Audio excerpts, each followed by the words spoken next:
तकलीफ ना हो और उस वक्त भीड़ ज्यादा हो जाती है, इसलिए सर्वे जो है सुबह के वक्त में ही कर लिया गया। 12 बजे से पहले इस सर्वे को खत्म कर लिया गया। लेकिन जब ये टीम सर्वे करके बाहर निकली मस्जिद से तो उसके सामने जो भीड़, जो तादाद हजारों लोगों की देखी गई, उस पर बड़े सवाल उठते हैं कि कहां से ये अचानक से हजारों लोग पत्थरों के साथ वहां पर आ गए और जिस तरीके से पत्थरबाजी करी, आगजनी करी, पुलिस वालों को निशाना बनाया, उस पर बड़े सवाल जो है वो उठते हैं। और अब देखिए, जफर अली हिरासत से पहले उनका बयान सुनिएगा। जफर अली, जिनको हिरासत में लिया गया है, उन्होंने अपने बयान में क्या कुछ कहा था, ये सुनिएगा जरा।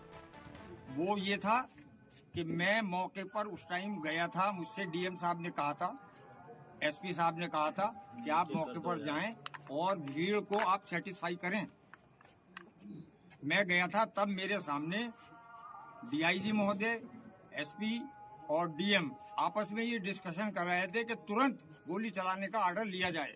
मैंने पब्लिक से अपील की, बहुत ज्यादा अपील की, वहां पहुंचकर भी अपील की, लेकिन 75% लोग वापस चले गए। कुछ लोग यही सोचते रहे कि खुदाई अभी भी जारी है। ये खुदाई क्यों हो रही है? खुदाई की अफवाह इसलिए फैली कि वो पानी जब चारों तरफ चला तो पब्लिक में ये अफवाह हो गई, ये भ्रम हो गया, ये हो गया कि खुदाई चल रही है इसलिए ये पानी आ रहा, क्योंकि वो पानी आने का कोई टाइम था नहीं। अंदर से लगातार अनाउंसमेंट भी हो रही है और उसके बाद भी अफवाह फैल रही है, तो ये तो कहीं ना कहीं आप लोगों की कमियां रही ना। नहीं, हमारी क्या कमी रही? हम तो बराबर अनाउंस कर रहे हैं। पानी की जो कमी है, सबसे बड़ा जो अफवाह फैली है वो पानी को देख के फैली है कि ये पानी क्यों आ रहा है। इसका मतलब ये है कि अंदर खुदाई हो रही है, जबकि हम बराबर अनाउंस कर रहे थे वहाँ खुदाई नहीं हो रही थी। तो ये बयान आपने सुना। इसके साथ ही एक और नया अपडेट, यूपी के संभल में हिंसा में 4 लोगों की जान चली गई। संभल में हुई हिंसा के बाद से पुलिस अलर्ट मोड पर है। शहर भर में चप्पे चप्पे पर भारी पुलिस बल तैनात है, तो वहीं अब सुरक्षा कड़ी कर दी गई है। आरएएफ रैपिड एक्शन फोर्स को तैनात कर दिया गया है, जिससे कि किसी भी तरह की अशांति ना फैल सके। संभल में तनाव को देखते हुए सभी स्कूल और कॉलेज, इंटरनेट सेवाएं बंद की गई हैं। बाहरी लोगों पर भी रोक लगा दी गई है। उधर संभल हिंसा पर सियासत भी काफी तेज हो गई है।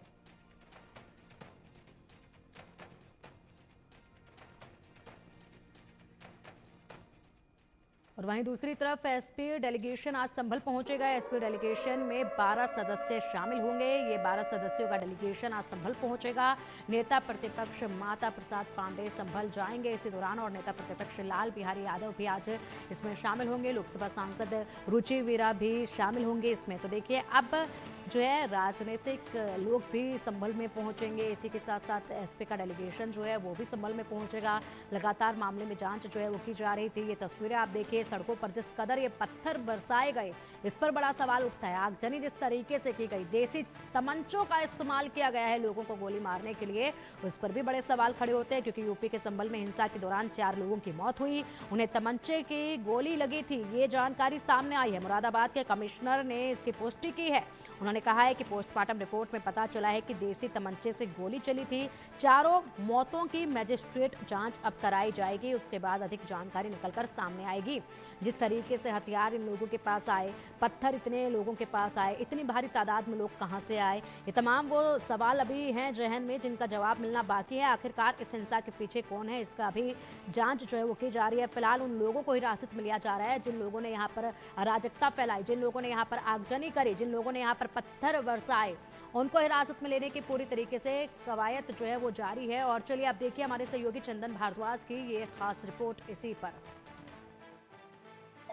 इंडिया न्यूज की टीम इस वक्त संभल में मौजूद है और लगातार संभल में पुलिस दल की तरफ से पेट्रोलिंग जो है वो की जा रही है। वज्र वाहनों के साथ साथ पुलिस के तमाम जो आला अधिकारी हैं वो लगातार इस पूरे रूट पर आपको गश्त करते हुए नजर आएंगे। पुलिस की गाड़ियां हर कुछ देर पर तमाम जो सेंसिटिव इलाके हैं वहां पर पेट्रोलिंग करती हुई आपको नजर आएगी। ये वही संभल का जामा मस्जिद है जिसको लेकर एएसआई टीम सर्वे करने के लिए जब पहुंचती है तो पूरा विवाद जो है वो गर्माता हुआ नजर आता है। और अब पूरे इलाके में जो स्थिति है वो बेहद संवेदनशील बनी है। बड़ी संख्या में सुरक्षा बलों की तैनाती आपको नजर आती है और साथ ही साथ पुलिस के आला अधिकारियों की तरफ से लगातार जो है वो मार्च यहाँ पर किया जा रहा है। तमाम जो दुकानें हैं वो बंद हैं, जो इंटरनेट सेवा है वो इस पूरे संभल में रोक दी गई है। इसके साथ ही साथ स्कूल्स भी बंद किए गए हैं और जो पुलिस के तमाम शीर्ष अधिकारी हैं और प्रशासन के जो शीर्ष अधिकारी हैं वो लगातार तमाम सेंसिटिव इलाकों का दौरा कर रहे हैं, वहां स्थिति का जायजा ले। संभल में फॉरेंसिक टीम जो है इस वक्त मौके पर मौजूद है और तमाम जो साक्ष्य और सबूत हैं वो यहाँ पर फॉरेंसिक टीम की तरफ से इकट्ठे किए गए हैं और अभी फॉरेंसिक टीम को ये एक टीयर गैस है वो मिला है। और इसके अलावा सर ये क्या चीज़ें जो ये हैं सब बताएंगे बाद में, पहले जांच होगी इसके बाद। ये टीयर गैस ये नहीं है तो एक तो हाँ ये तो टीयर गैस बरामद किया गया। इसके अलावा भी इस पूरे इलाके में जो फॉरेंसिक टीम है वो अब जांच आगे बढ़ाती हुई नजर आ रही है। चप्पे चप्पे पर निगरानी है, बड़ी संख्या में सुरक्षा बलों की तैनाती है और इन सबके बीच ये जो तस्वीरें हैं वो संभल से हम लगातार आप तक पहुंचा रहे हैं आखिर किस तरीके से यहाँ पर जो स्थिति है वो नजर आ रही है। चलिए संभल से अब ज्यादा अपडेट के लिए हमारे सहयोगी चंदन भारद्वाज हमारे साथ जुड़ गए हैं। चंदन, देखिए लगातार आप ग्राउंड जीरो से रिपोर्ट कर रहे हैं और संभल के जो तमाम हालात हैं वो आपके सामने हैं। ऐसे में अब कार्रवाई काफी तेजी के साथ हो रही है और राजनीति भी शुरू हो चुकी है, बयानबाजी भी शुरू हो चुकी है। अगर आज की बात करें तो एसपी डेलीगेशन 12 लोगों के सदस्यों की टीम के साथ पहुंचेगा। वहां पर नेता प्रतिपक्ष माता प्रसाद पांडे भी संभल जाएंगे। इसी के साथ लाल बिहारी यादव भी जो है संभल में पहुंचेंगे। लगातार अब इन लोगों के संभल में पहुंचने का सिलसिला भी जो है वो देखा जाएगा। देखिए सब संभल में पहुंचने के लिए निकलेंगे तो जरूर, लेकिन संभल में जो है पहुंच नहीं पाएंगे क्योंकि कल ही प्रशासन की तरफ से जो है वो आदेश जारी किया गया था कि किसी भी संगठन, किसी भी राजनीतिक दल के लोगों को बिना अनुमति के संभल के अंदर प्रवेश की इजाजत नहीं है। कल चंद्रशेखर आजाद रावण भी जो है वो संभल के लिए निकले थे, उन्हें मेरठ से कुछ किलोमीटर दूरी पर ही रोक दिया गया था और उसके बाद अब समाजवादी पार्टी का डेलीगेशन जरूर बना है, लेकिन मुझे वस्तुतः ये लगता नहीं है कि डेलीगेशन के सदस्य को इस वक्त संभल जो है वो पहुंचने की इजाजत दी जाएगी। इलाका सेंसिटिव बना हुआ है, हालांकि लॉ एंड ऑर्डर के लिहाज से अगर मैं आपको जानकारी दूं तो पूरी तरीके से जो स्थिति है वो इस वक्त पुलिस प्रशासन के काबू में नजर आती है। चप्पे चप्पे पर सुरक्षा बलों की तैनाती नजर आती है और जो हिंसाग्रस्त इलाके हैं केवल वहीं पर कर्फ्यू जैसी स्थिति जो है वो नजर आती है। बाकी आप जैसे ही शाही मस्जिद से मुख्य सड़क की तरफ आएंगे जो कि संभल को मुरादाबाद और उत्तर प्रदेश के तमाम अलग जिलों से जोड़ती है, वहां पर आपको सुचारू रूप से ट्रैफिक व्यवस्था नजर आती है, गाड़ियां जो है चलती हुई दिखती है। तो धीरे धीरे जो स्थिति है वो सामान्य की तरफ बढ़ रही है। आज भी इंटरनेट जो है वो संभल में बैन है, इसके साथ ही साथ स्कूल्स आज भी बंद है और 1 दिसंबर तक जो संभल में तमाम पाबंदियां हैं वो रहेंगी। और इन सबके बीच अब जो जुम्मे की नमाज होगी शुक्रवार को वो बेहद महत्वपूर्ण होती है, उसमें सुरक्षा व्यवस्था चाक चौबंद करने के लिए अभी से आला अधिकारियों की मीटिंग जो है वो चल रही है। पूरे मामले को लेकर जांच भी पुलिस की तरफ से लगातार की जा रही है। जिन 4 लोगों की मौत हुई है उसको लेकर पुलिस का दावा यह है कि पोस्टमार्टम रिपोर्ट में देसी तमंचे से गोली लगी है और पुलिस इस पूरे मामले में जांच कर रही है और डीएम की तरफ से मजिस्ट्रेट जांच जो है वो भी बैठा दी गई है। इसके साथ ही साथ आपको बता दूं कि इस पूरे मामले को लेकर लगातार जो जांच है वो आगे बढ़ती हुई नजर आ रही है और अब चूंकि इस पूरे मामले में जो स्थानीय सांसद है उनके ऊपर भी एफआईआर है और जो स्थानीय विधायक के बेटे हैं उनके ऊपर भी एफआईआर है। चूंकि संसद का शीतकालीन सत्र चल रहा है तो स्थानीय सांसद अभी तक लोगों से मिलने अपने इलाके में नहीं पहुंचे हैं, शायद उन्हें गिरफ्तारी का अंदेशा हो, इसीलिए वो अभी दिल्ली में ही मौजूद हैं और स्थानीय विधायक जो हैं उनके बेटे को भी पुलिस अभी तलाश रही है। इन सब के बीच आपको बता दूं कि जिस तरीके से इस पूरे मामले में अब पुलिस की कार्रवाई आगे चल रही है, 2500 से ज्यादा अज्ञात लोगों पर मुकदमा जो है वो दर्ज किया गया है, 20 से अधिक गिरफ्तारियां हो चुकी हैं और इस पूरी हिंसा में जो पुलिस के सूत्र हमें बताते हुए नजर आए उसमें 40 से अधिक नाबालिग बच्चे भी जो है वो शामिल हैं। हालांकि उन्हें अभी डिटेन नहीं किया गया है। जो तमाम लोगों को डिटेन किया गया है उनसे पूछताछ की जा रही है कि आखिर किसके कहने पर, किसके इशारे पर पत्थरबाजी हुई। बड़ा सवाल यही है बार बार जो पूछा जा रहा है कि आखिर इतनी बड़ी संख्या में पत्थर, हथियार, जिस चाकू को पुलिस ने प्रेस कॉन्फ्रेंस के दौरान दिखाया वैसे हथियार कहां से आए, और इन तमाम सवालों के जवाब अब पुलिस को तलाशने हैं। फॉरेंसिक टीम कल मौके पर पहुंची, वो रिपोर्ट भी हमने अपने दर्शकों को दिखाई किस तरीके से